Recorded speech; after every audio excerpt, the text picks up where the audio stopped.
welcome to or welcome back to the channel Jane Reads. My name is Jeanette and today is Monday, March the 2nd, and I am kicking off my weekly video of reading, rambling, and real life. And it is after work on Monday now, so I'm just getting ready to head home. It is sunny outside, so my glasses transitioned from the office to my car, like just that short little walk. Yeah, so the sun is shining. We still have snow, but the sun is shining. And today I have started For Such a Time by Kate Breslin on audio, and I listened to it while I was folding funeral bulletins because we have a funeral tomorrow. And I did not realize it was kind of a retelling of the Esther story, and we have Hadassah, and the uncle's name is Mordecai is the actual, I can't think of it offhand. It's really similar to, not exactly the same, but really similar to Mordecai in the Esther story. Now I'm like, Mordecai? No, Mordecai's right. I'm like questioning myself. I'm really glad that I've chosen to listen to it though, because like some of the names of the areas, if I was reading it, I'd be stumbling, and thankfully I'm listening, so they're pronouncing it for me. I'm only like 10% into it, maybe 15%, somewhere around there. So Stella, who is Hadassah, so she's going by a fake name right now, has kind of been rescued from a Jewish camp to serve as a secretary for a commander with the Nazi army. But he does not seem evil like you would think Nazi commanders. And why did he rescue her? What is his plans for her? Like, I don't know. I'm really interested so far. And I can't wait to go home and pick up my physical read that I'm going to start. But we got to figure out what the plans are when I get home. I have supper in the slow cooker. We've got a black bean and wild rice soup, I think is what it is called. It is a recipe that a coworker gave to me. She bought it off of she bought it from like a slow cooker meal package, so I can't share this recipe, but we'll see. It's a no meat recipe, and we like our meat. So we have done it once before, and it had way too many black beans in it for us, so we've reduced the amount, so we'll see this time. But it is chilly, not as cold as bean, but it is chilly, so it is a perfect soup day. And then I'm going to work on getting Wednesday's video posted. I edited last night, got it exporting, so it should be ready to preview and get the description box. I've got the thumbnail already created. That's really my plans right now. I also filmed a video last night, so I could work on editing that as well. But I've been on my computer like all day at work, so who knows what I'll do. I will check in later. I am home from work now, and as soon as I walk in the house, Andrew says, "Oh, good." And I was like, "What?" He's like, I gotta go out and do this, but I want your car to do it. And I was like, "Oh, okay." Whatever. So he has left to do his errand that he wanted to do with my car. Yeah. And so I thought I would show you what book I'm going to start. And right now I have my phone propped up on the back of the couch, resting against a book. I'm really hoping it doesn't fall. Or if it falls, at least hopefully it falls onto the couch and not onto the floor. We'll see. But the book I'm going to be starting as my physical read is The Bitter End Birding Society by Amanda Cox. I am so excited for this one. So excited. And this was gifted to me by Anne from In Search of Wonder in December. And so let's start with chapter 1. Just the first sentence, but I will start. The prologue starts August 1959, and then chapter 1 says 66 years later. Anne Lee Watkins was a hero, at least according to the plaque she buried in the cardboard box full of teaching supplies. Wow, why did I stumble over those words? Anna was a hero, at least according to the plaque she buried in the cardboard box full of teaching supplies. Huh. So we'll see. And it looks like each chapter header has like a little birdie. That's cute. And so the prologue didn't have that. But when I flip through, like the other ones do as well. Oh, that's cool. And then just flipping through, like the little section breaks looks like a leaf. Interesting. Okay. And then the book, I'm on audio, so I looked up to see where I am, and I am just starting chapter 7, so page 72, and the uncle's name is Morty, so close.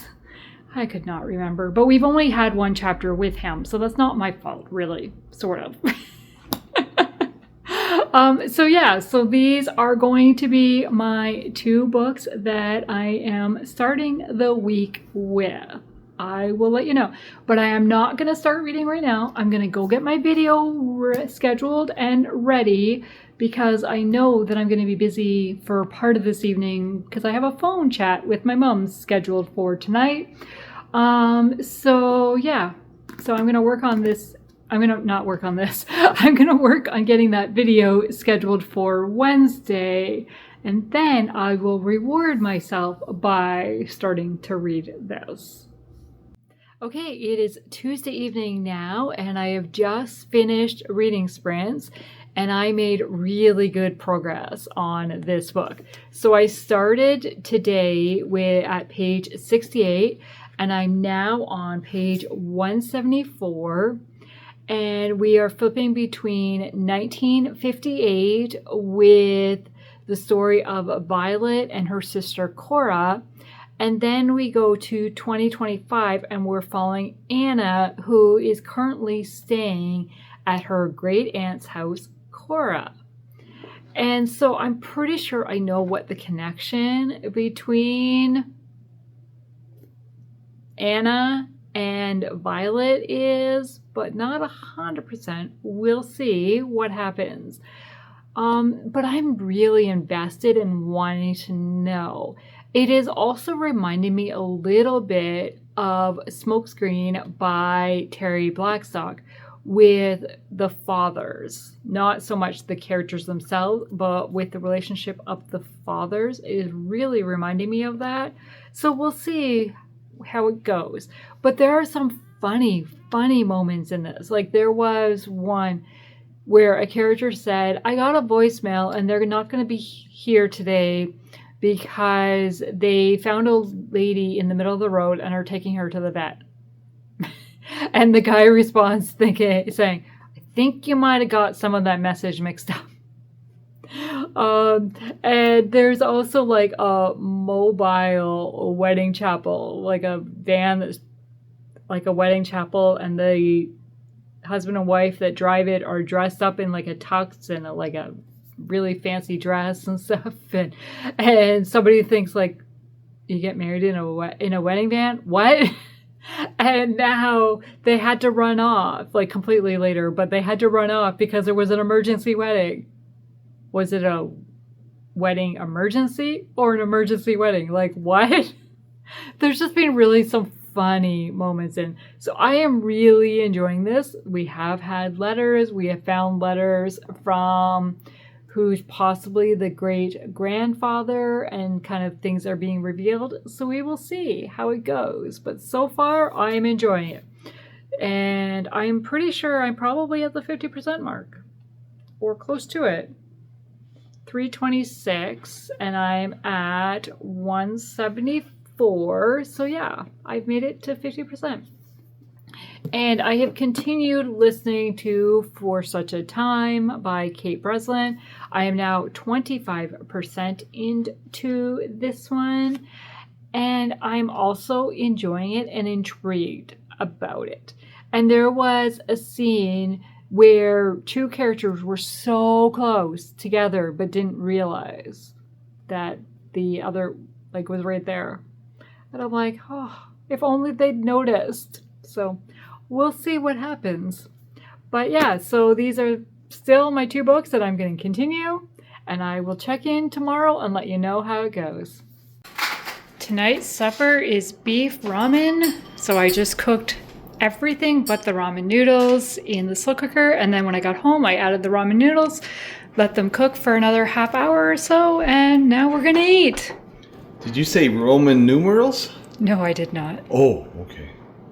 Well, it is Wednesday now and after supper, and I thought I would give a reading update. So I have not read anything in the Bitter End Birding Society since I checked in last night.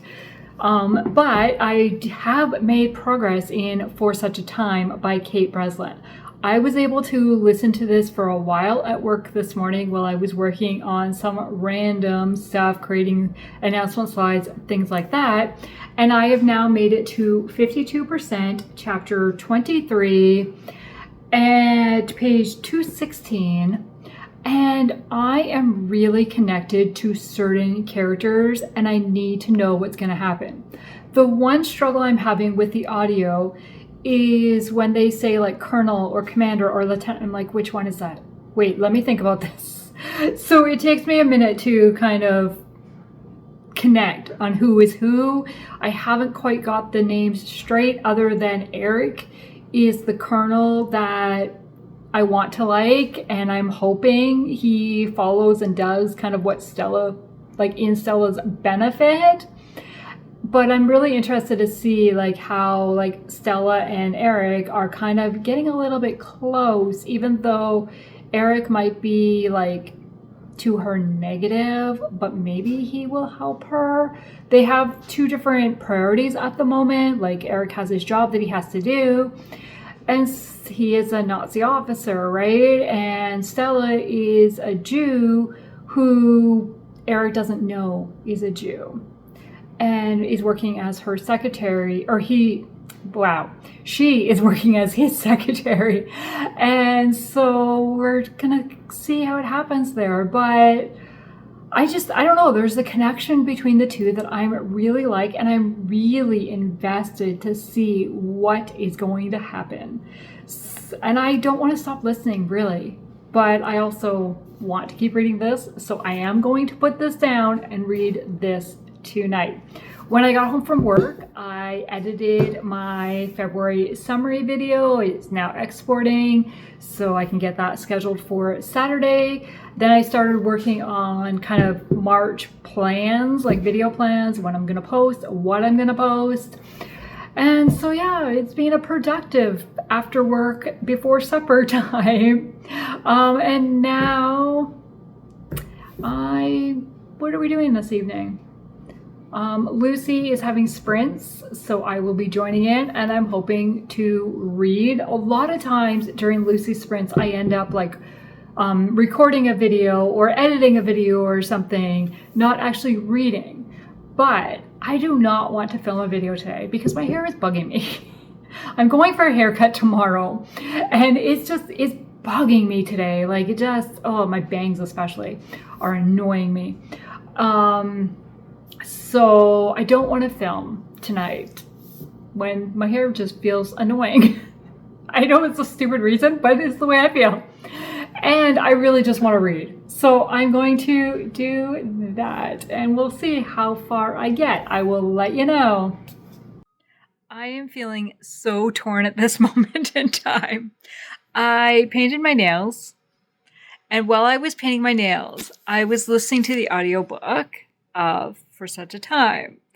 And now that I'm done and I can sit and read, I had to wait for them to dry and stuff before I could read physically, right?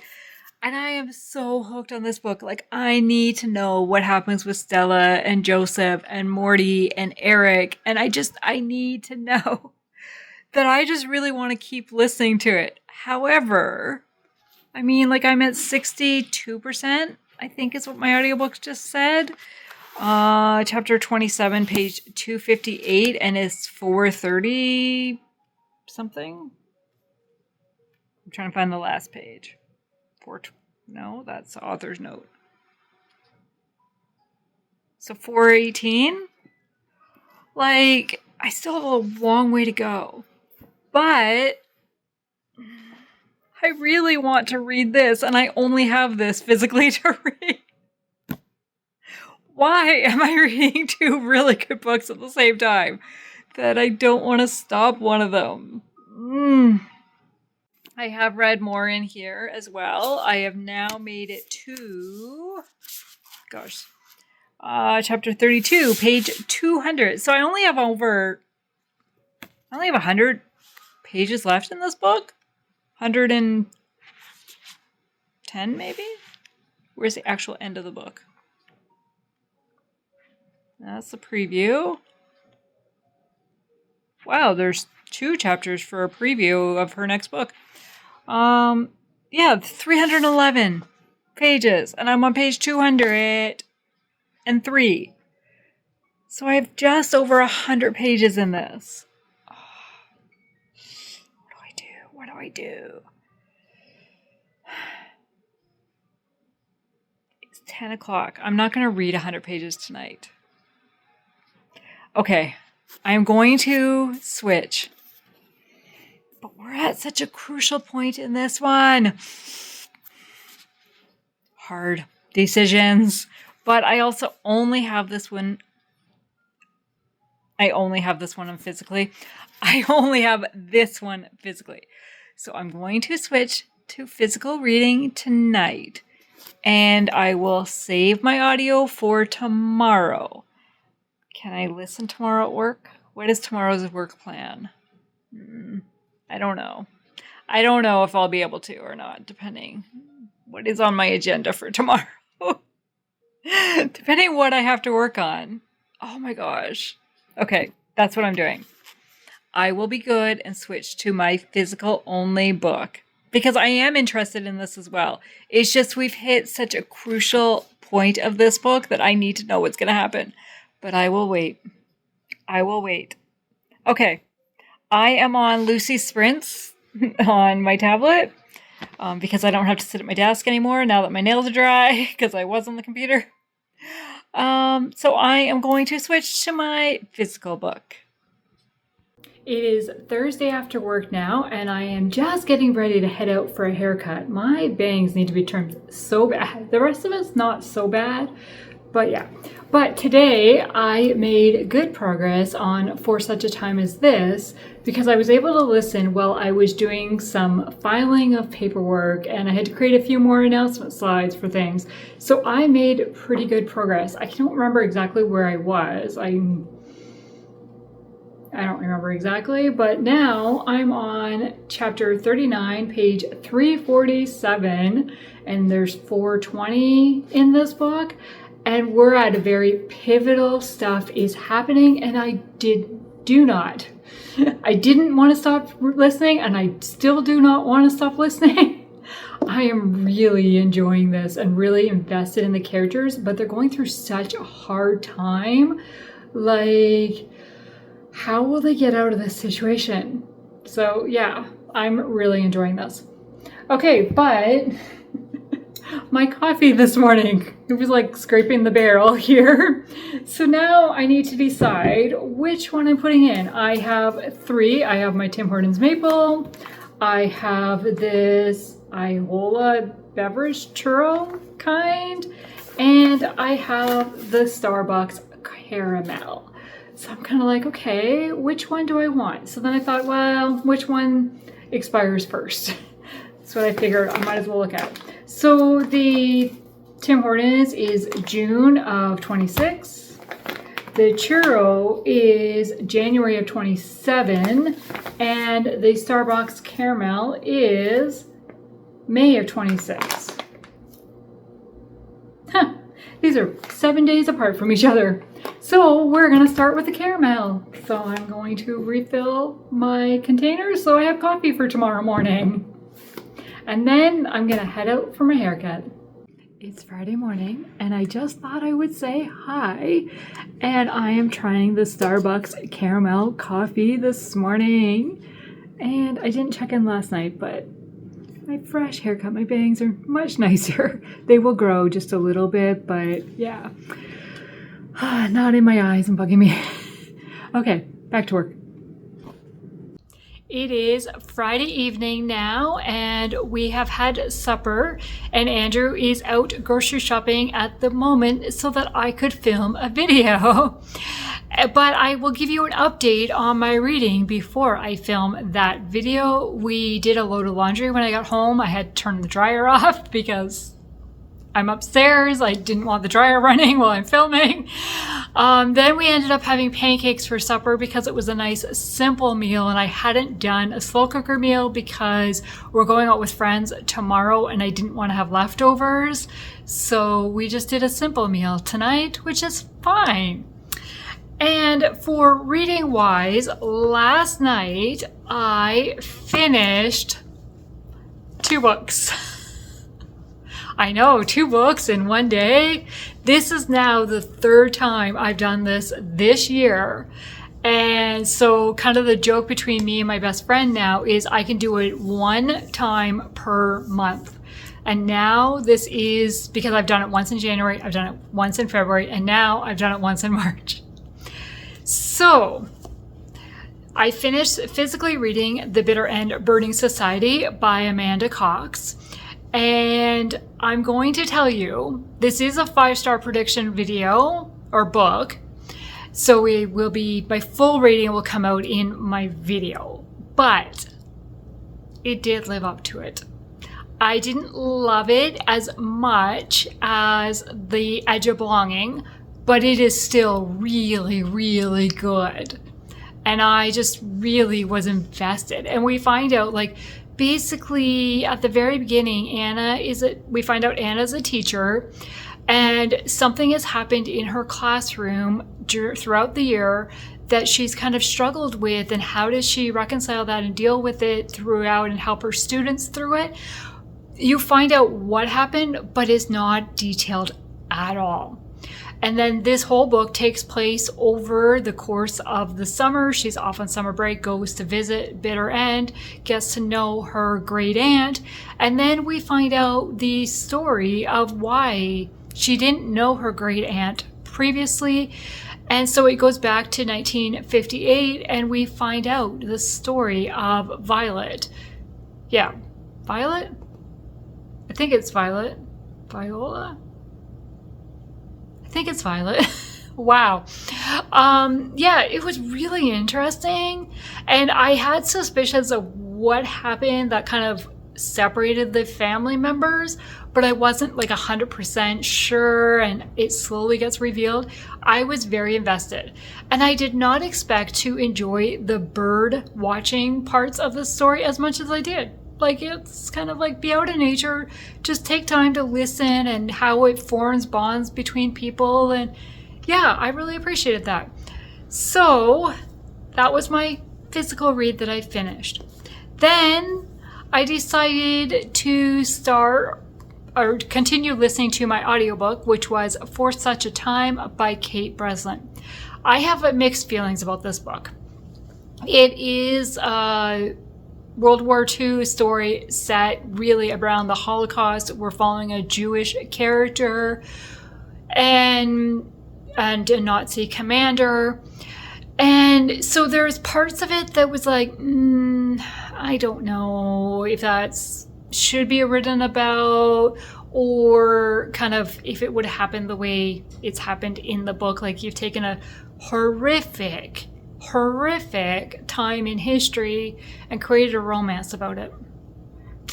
Yeah, but as I was listening to it, I was hooked.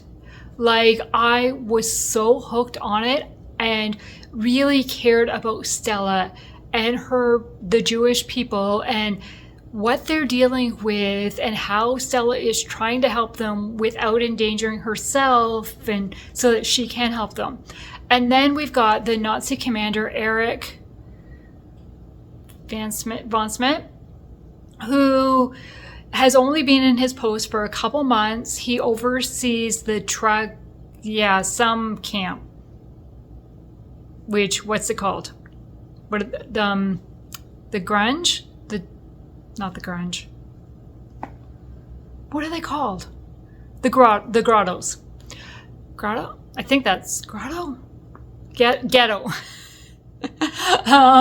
So oversees that, and then the list gets put together of those who get sent over to Auschwitz. And he's not happy to be doing this job. He'd rather be doing something else. And I don't know, like I liked him, and I liked how he was drawn to Stella and was trying to help Stella, but he still had to do his job. I did like that part of it, but then I was also like, you pretty much have captured Stella. You've saved her from the firing range, but you've captured her and made her work for you. So you're really her captor, and you're telling her what to do. She has no choice. But then you're also attracted to her, and then she becomes attracted to you. And it just felt wrong in that sense. I don't know. I have such mixed feelings, but I was so hooked that I wanted to keep reading and know what happens. And as like the Jews are working together to try to save themselves, and the way that some of the people give up their spot on the train for other people, like, heart-wrenching for sure. But then there was other parts where it was like, I don't know if that really would happen. And the evil of people, like, oh my gosh. I really liked the Esther story tie-in to it. Each chapter starts with a verse from Esther. I really did like that. And again, I was rooting for the romance. But then, like, at the point in time, it's like, okay, because they start working together to try to save the Jews. But it was also like, I don't know, should I be reading for the romance? Like, such mixed feelings on this. I'm giving it 4 stars because it really did keep me invested. My other thing is, I was listening to this on audio. And I chose to do audio because of some of the names of places that were mentioned and some of the character names. I was like, I think I might stumble, especially the place's name. Because even when I was reading the back summary, it was like, wait, how do you say that? So I decided to listen to audio. And I think I enjoyed it more on audio than if I was physically reading it. I think I would have stumbled. I probably wouldn't have gotten as invested to it. It almost felt like, somebody was telling me the story, right? So, yeah. So, if you're interested, pick it up. And if not, you're not. That's okay. So, yeah, this is going to be a 4-star. So then this morning, I started an audiobook. And I decided to go with Canyon of Deceit by DiAnn Mills. This is a romantic suspense. And I decided on this one because, I just realized, because it is a 26 and 26 book, so it was kind of like the priority on my TBR list of what I have for audiobooks. And so I got quite a bit done today. I got 30%. I'm up to chapter 18, page 96. And we have a wilderness survival expert who has been requested to help find a daughter that has been kidnapped. And she has pulled in a Texas Ranger to help her for this, and it's a fellow professor. Now, he is from Russia. He has a Russia background. And I read that and I was like, oh, I have this thing of when Russian characters and storylines are involved, I don't know how to explain it. I'm just not a fan. So I'm like, I don't know. Well, we'll see how it's going. It's still early. They are in the wilderness right now searching, and the Texas Ranger and Teresa, the wilderness survival expert, do have a history. They went out on a couple dates, and then she ended it, and he has only just found out why she ended it. But then the prologue gives something that happened in her childhood, which was so, so sad. And I don't know, how does that connect to the rest of the story? I don't know. So I will keep reading and find out. And I have not decided what my physical book is going to be to pick up next, because I'm going to keep this one on audio because my audio options are limited. But I just realized that both of these books were also 26 and 26 books. So I have some cards scratched to put stickers on. But that's downstairs on my desk. So I'm going to film my video now while Andrew's still out. And then I can update my reading journal with the 2 stickers anyways. Okay, let's scratch these 2 cards. I have the 2 stickers ready. Let's go with the first one.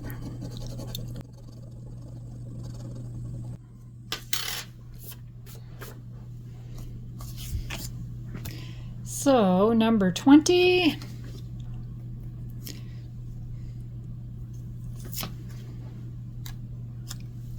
I'm going to add to this line. And then card number 2.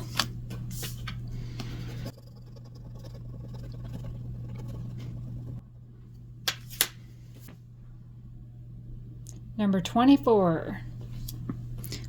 We get to go on the missing line. The line that's had nothing so far.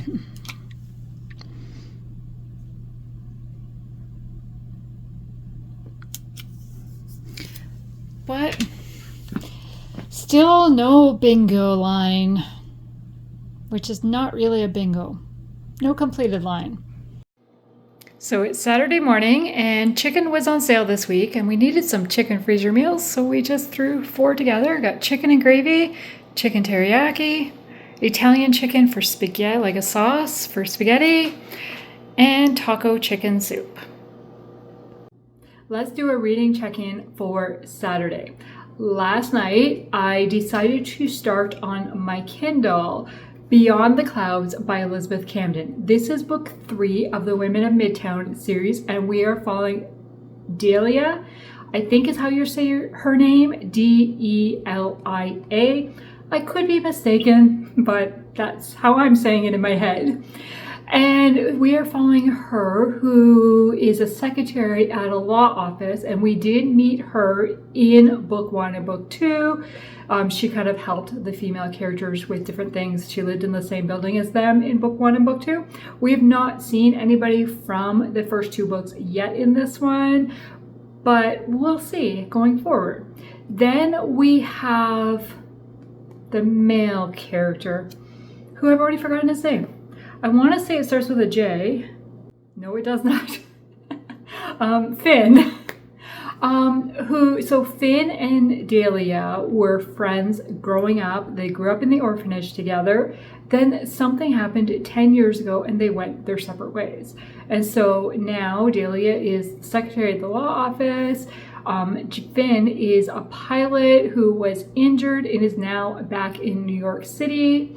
And he has been recruited to help promote this charity business. And the law firm that Delia works for this charity business.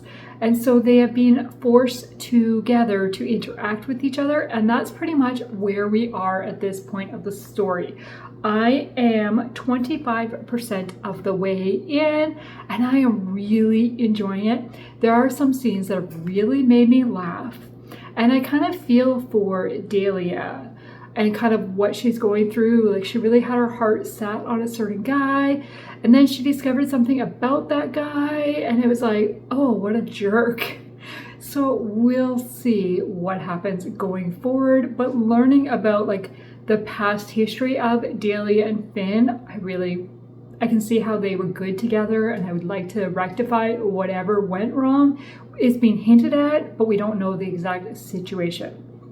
So that's where I am for reading.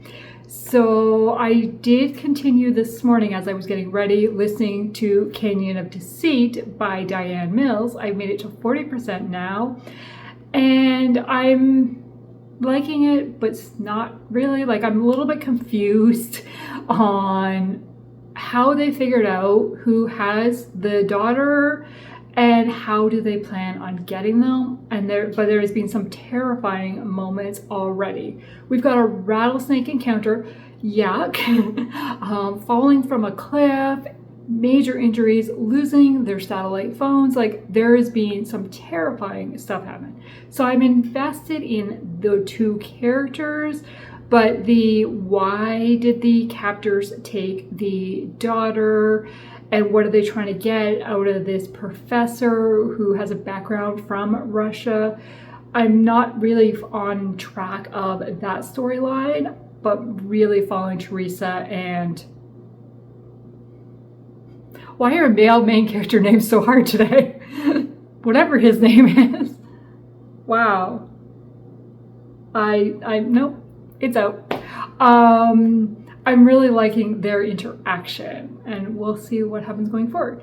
So today's plan is we are getting together with friends this afternoon, and then we're gonna do, I don't know what we're doing early afternoon, but we're going for supper, and then we're gonna come back here and play some games. We're gonna play the Canadian trivia that I picked up last weekend. And so I don't know if I'll get any clips or not, because I don't tend to film when we're with them, but we'll see what happens. But that is today's plan. Former Prime Minister Arthur Meehan was a member of what political party? Liberal. Conservatives. We're gonna try to do this. It is Monday after work now, and I've just picked up a coffee, and I thought I would close off last week's vlog. But Andrew's washing the car, so I'm hoping it's not horribly loud for you. We're in like a self-wash thing, so yesterday I did not check in at all. I basically had a really relaxing day, and I completed the book Beyond the Clouds by Elizabeth Camden. This is book 3 of the Women of Midtown series, and I really enjoyed this one. We are following Finn and Delia, who were best friends when they were younger and were planning a future together to open a kite shop. And then something happens and they went their separate ways, and now it's 10 years later, and Finn is hoping for Delia's forgiveness, and Delia is kind of have plans set with a guy, and that guy, I like him, but I don't like him for Delia. He seemed very knowledgeable and good, was able to offer advice and stuff, but not great for personal relationship with Delia. So we're in World War II, and Delia has her kind of anti-war mindset, and Finn has just come back from piloting a plane over, and it crashed, and somebody over there, a female over there and her family, helped him escape from the Germans, and now he is being recruited by the CRB, I think it's what it's called, with Bertie Hoover. I think it was CRB. They're trying to get supplies over to Belgium and fundraising and things, and he's being recruited to be kind of a spokesperson for them. And Delia works at a law firm, and she has to work with, or they work with the CRB. So now Delia and Finn have to work together, and so that's like their forced proximity to deal with some of the issues from the past. Then, as the story goes, we see them kind of find reconciliation and like kind of build a future, like start thinking about what's next for them. Will they move forward together or not? Then things happen, and Finn makes a really drastic decision, and that Delia's not on board for, and what happens. What I really liked about this story is we really see Delia grow over the course of the story. She does not like change, really set at the very beginning. And by the end, she has lived in Belgium, is fighting for what she believes is right. And Finn has been stuck over in Belgium while he was trying to rescue. And I really was invested and really enjoyed. And there is a quote that courage is not the absence of fear. Courage is moving beyond it. I don't think I said that exactly right, but something along those lines. Wow. But I can't look it up because it's on my phone. And I'm using my phone. But yeah, I really enjoyed this. This was a 5-star read for me. And so that is the last book for the week. I did not start another one last night, and that's it. So I'm going to close this one off here because I'm getting ready to kick off another week. So I want to thank you for taking the time to watch this video this week, and I read 3 books and 2 of them were 5 stars. So that's amazing. So thank you. Have a great day. Bye.